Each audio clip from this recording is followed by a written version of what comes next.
तो साथियों, आप सभी को मेरा नमस्कार। आप सभी का स्वागत है मेरे यूट्यूब चैनल सालू भाई आर्टिस्ट स्टडी टीजीटी।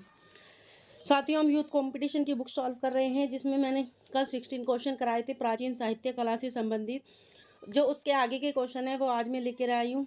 तो क्वेश्चन हम पढ़ लेते हैं। क्वेश्चन नंबर 17, समाज की भौतिक आवश्यकताओं की पूर्ति करती है उपयोगी कला या व्यावसायिक कला, काव्य कला, संगीत कला या नाट्य कला। जो समाज की भौतिक आवश्यकताएं होती हैं या व्यवहारिक आवश्यकताएं जो होती हैं, उनकी जो पूर्ति करती है वह होती है उपयोगी कला। उपयोगी कला ऑप्शन ए सही हो जाएगा। आगे देखते हैं, इसका डिस्क्रिप्शन देखते हैं। उपयोगी कला जो होती है आजकल प्राय शिल्प एवं क्राफ्ट के कार्यों को कला शब्द से भी संबोधित किया जाता है, जैसे चर्म कला, काष्ठ कला लकड़ी की जो कलाएं होती हैं, काष्ठ कला, पुस्तक कला इत्यादि जो होती हैं वो उपयोगी कला के अंतर्गत रखी जाती हैं। उपयोगी कला या टेक्निक निर्माण और शिल्प कौशल जैसे व्यवहारिक विषयों के कौशल और विधियों से संबंधित हैं। यह वाक्यांश अब फैशन से बाहर हो गया है, लेकिन इसका जो उपयोग है विक्टोरियन युग के दौरान और पहले प्रदर्शन कला और ललित कला के विलोम के रूप में किया जाता था। मानव शिल्प के दो भाग हुए, एक चारु शिल्प अर्थात ललित कला। जो मानव शिल्प है, जो कला है चित्रकला, उसके दो भाग हुए थे कला के, एक चारु शिल्प, दूसरी शिल्प कहा गया है कला को क्या कहा गया है, शिल्प कहा गया है। कला के दो भाग हुए थे, कौन कौन से, एक उपयोगी कला, दूसरी एक ललित कला। ललित कला को क्या कहा गया है, चारु कला, और उपयोगी कला को कारुकला कहा गया है। यूरोप में इन्हें क्या कहा गया है, फाइन आर्ट्स और क्राफ्ट्स कहा गया है। उपयोगी कलाओं को ही, जो उपयोगी कलाएं होती हैं उन्हें यूरोप में उदार कलाएं कहा गया है। आगे देखेंगे क्वेश्चन नंबर 18, किस भारतीय ग्रंथ में रस सिद्धांत पर चर्चा की गई है। किस पर, रस सिद्धांत पर। तो देख लेते हैं, विष्णु धर्मोत्तर पुराण, सामवेद, कामसूत्र या नाट्य शास्त्र। जो रसों को बताया गया है, रसों को जो बताया गया है वह नाट्य शास्त्र में बताया गया है। सबसे पहले रसों को नाट्य शास्त्र में बताया है। नाट्य शास्त्र में भरत मुनि ने 8 रसों का वर्णन किया है। 8 रसों का, 8 ही इनके स्थायी भाव बताए हैं और कुल भाव जो बताए हैं वो 49 बताए हैं। अब क्वेश्चन नंबर 19 देखते हैं। कलाओं में चित्रकला को सर्वोच्च स्थान किस पुराण में दिया गया है।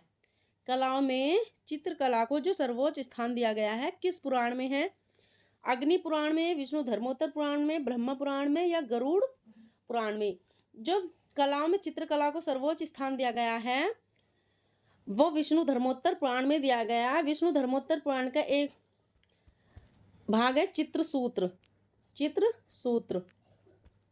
जिसमें चित्रकला का उल्लेख किया गया है। अब क्वेश्चन नंबर 20 देख लेते हैं। क्वेश्चन नंबर 20, उस एक को चुनिए जो अन्य 3 से भिन्न है, चित्र, संगीत, मूर्ति या नृत्य। तो जो अन्य 3 से भिन्न है, चित्र, मूर्ति और जो नृत्य हैं, यह दृश्य कला के अंतर्गत रखे जाते हैं, दृश्य कला के अंतर्गत। जबकि संगीत जो होता है वह श्रव्य कला के अंतर्गत रखा जाता है। दृश्य श्रव्य कलाएं होती क्या हैं, जो हमारी इंद्रियों के आधार पर जिन कलाओं का वर्गीकरण किया जाता है उन्हें हम श्रव्य दृश्य कलाएं कहते हैं। जैसी दृश्य कलाएं जो हमारी नेत्रों के द्वारा, आंखों के द्वारा देखी जाती है वह दृश्य कलाएं, और जो कानों द्वारा सुनी जाती हैं वह हमारी श्रव्य कलाएं कही जाती हैं। अब आगे देखते हैं क्वेश्चन नंबर 21, इनमें से कौन सी प्लास्टिक कला नहीं है। मूर्ति कला, चित्रकला, वास्तुकला या संगीत कला। तो जो संगीत कला है वह प्लास्टिक कला नहीं है, जबकि मूर्ति कला भी प्लास्टिक कला है, चित्रकला भी और वास्तुकला भी। क्वेश्चन नंबर 22, कला शब्द का परिचय सबसे प्रथम कहाँ हुआ है।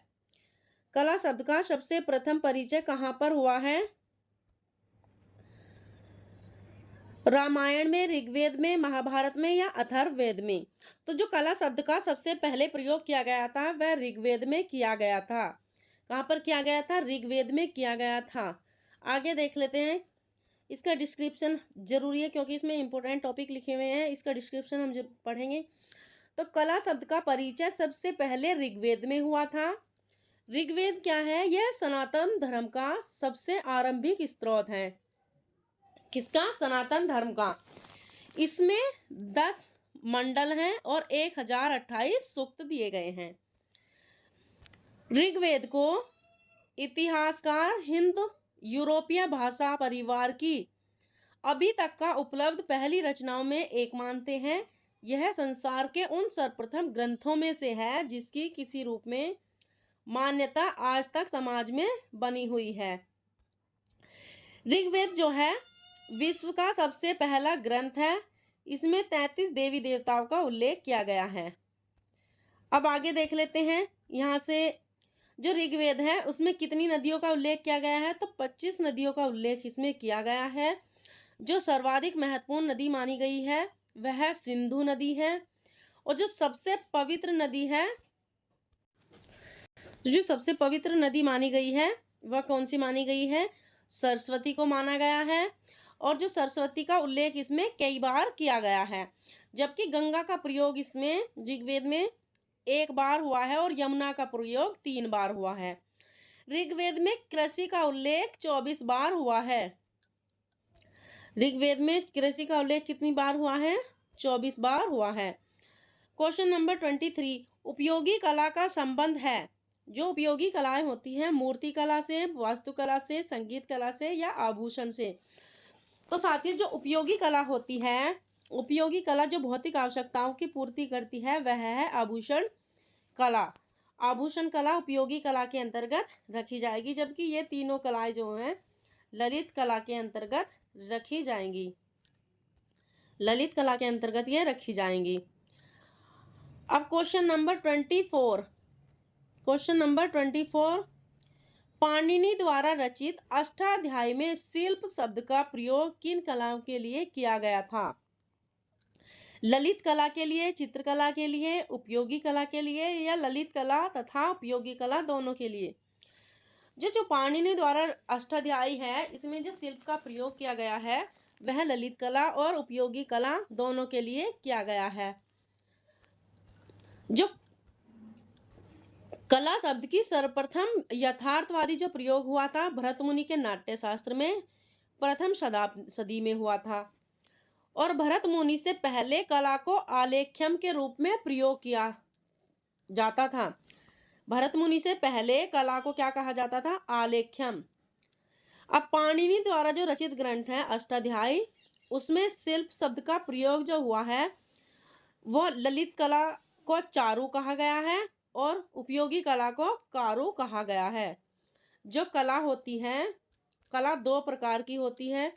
कला 2 प्रकार की होती है, 2 प्रकार की होती है, जिसमें अष्टाध्यायी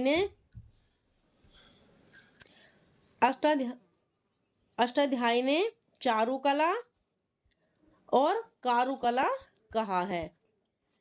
चारुकला किसे कहा है? चारुकला ललित कला को कहा है और कारुकला उपयोगी कला को कहा है।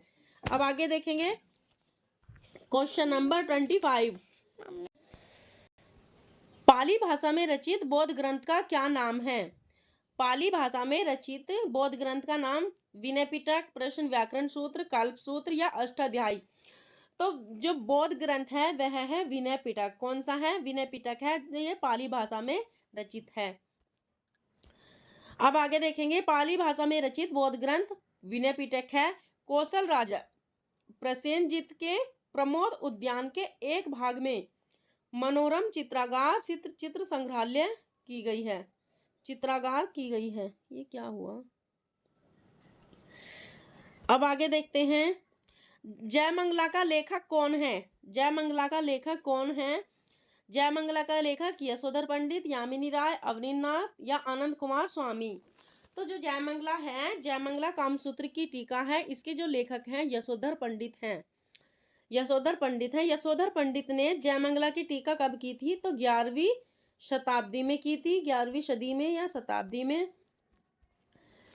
और जो ये यशोधर पंडित थे, जयपुर के राजा जयसिंह प्रथम की सभा के विख्यात विद्वान थे ये, और राजपुरोहित भी थे। इन्होंने 11वीं शताब्दी में कामसूत्र की टीका की थी। किस नाम से? जयमंगला के नाम से। अब जो कामसूत्र के प्रथम अधिकरण के 3रे अध्याय का टीका करते हुए इन्होंने आलेख्य जो चित्रकला है उसके 6 अंग बताए थे। वो कौन कौन से हैं? रूप भेद प्रमाणानि भाव लावण्य योजनम सादृश्यम वर्णिका भंग इति चित्र षडांकम। ये जो श्लोक है, ये श्लोक हमारे लिए याद करना बहुत जरूरी हो जाता है। और इसके जो हम इसे श्लोक को सीरीज से भी याद करें, क्योंकि कभी कभी हमें इसे नंबर से भी पूछ लिया जाता है। जैसे पहले नंबर पे रूप भेद, उसके बाद प्रमाण, उसके बाद भाव, लावण्य, चौथे नंबर पे क्या है? लावण्य। फिर 5वें नंबर पे आ जाएगा सादृश्य, और 6ठे नंबर पे क्या आ जाएगा? वर्णिका भंग। वर्णिका भंग में क्या होता है? इसमें रंगों का ज्ञान इसमें किया जाता है, रंगों का ज्ञान। अब आगे देखेंगे, वात्स्यायन के कामसूत्र में कितनी कलाओं का उल्लेख है? तो मैंने आपको बताया है, पिछली वीडियो में भी ये क्वेश्चन आया हुआ था है कि वात्स्यायन ने जो कामसूत्र है उसमें 64 कलाओं का उल्लेख किया गया है। 64 कलाओं का उल्लेख किया गया है। अब क्वेश्चन नंबर 28, चित्रलक्षणम नामक ग्रंथ के रचयिता कौन है? भरत मुनि, नग्नजीत, कुंतक या वामन? जो चित्रलक्षणम ग्रंथ है वह नग्नजीत के द्वारा लिखा गया है। नग्नजीत इसके रचयिता हैं। क्वेश्चन नंबर 29 देखते हैं। क्वेश्चन नंबर 29, सम्रांगण सूत्रधार कौन सी शताब्दी का ग्रंथ है? तो जो सम्रांगण सूत्रधार है यह 12वीं शताब्दी, 7वीं शताब्दी, 9वीं शताब्दी या 11वीं शताब्दी? सम्रांगण सूत्रधार 11वीं शताब्दी का ग्रंथ है। किस शताब्दी का? 11वीं शताब्दी का यह ग्रंथ है। जो इसकी रचना की थी राजा भोज ने की थी। और यह किससे संबंधित ग्रंथ है? तो यह वास्तुशास्त्र से संबंधित कोश ग्रंथ है। जो इसका समय है वह 1005 से लेकर 1054 ईस्वी के मध्य में यह इसकी रचना की गई। 1005 और 1054 जो ये 11वीं शताब्दी के अंतर्गत इसकी रचना की गई। 11वीं शताब्दी यहाँ पर हो जाएगा।